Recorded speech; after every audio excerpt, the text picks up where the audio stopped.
KOMU 8 News first at 5. Well, you already know it, but that snow is still falling out there as Old Man Winter just refuses to loosen his grip on mid-Missouri this year. But will this be his last hurrah? Good afternoon. I'm Angie Bailey. And I'm Sarah Hill. What is going on? Thanks for joining us. KOMU 8's Nick Kelly joins us out live now out in that snow.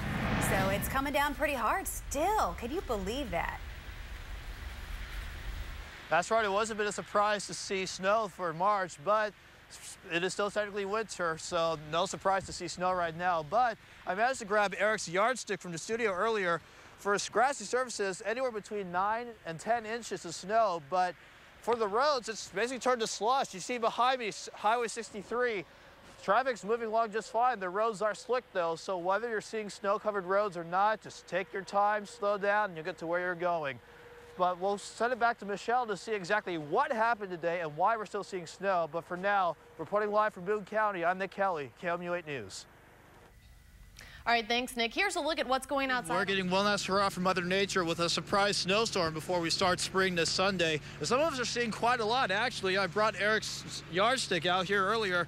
We're seeing 9 inches in this part of Boone County, but thankfully, at least for the roads, they're not so bad. It's turning to slush, and Highway 63 moving along at a pretty good pace right now. Thankfully, for the last few days, we've been warm, so road temperatures have stayed warm enough, so we're not seeing a lot of snow stick to the roads. So we're just seeing a lot of wet roads, so just slow down, take your time, and you'll get to where you're going without too much trouble tonight.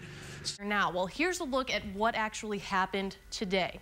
If you take a look at the levels of the atmosphere, they have the upper levels, the mid levels, and then down at the surface. Well, first of all, to start in the upper levels of the atmosphere, clearly temperatures are freezing cold up there, so the precipitation obviously going to start in the form of snowfall. So as that falls into the mid levels of the atmosphere, we were anticipating it to be slightly above the freezing point. Well, it wasn't. It was at or below the freezing point for the overnight hours and today, so it continued to fall as snow in that level. Now, as you work your way further down to the surface, temperatures today have been in the mid and lower 30s across the area. So as that snow fell through the atmosphere and reached the surface, most of that did fall in the form of snowfall. Some areas saw some sleet and some also saw some light rain mixed in with that. So that's just an explanation.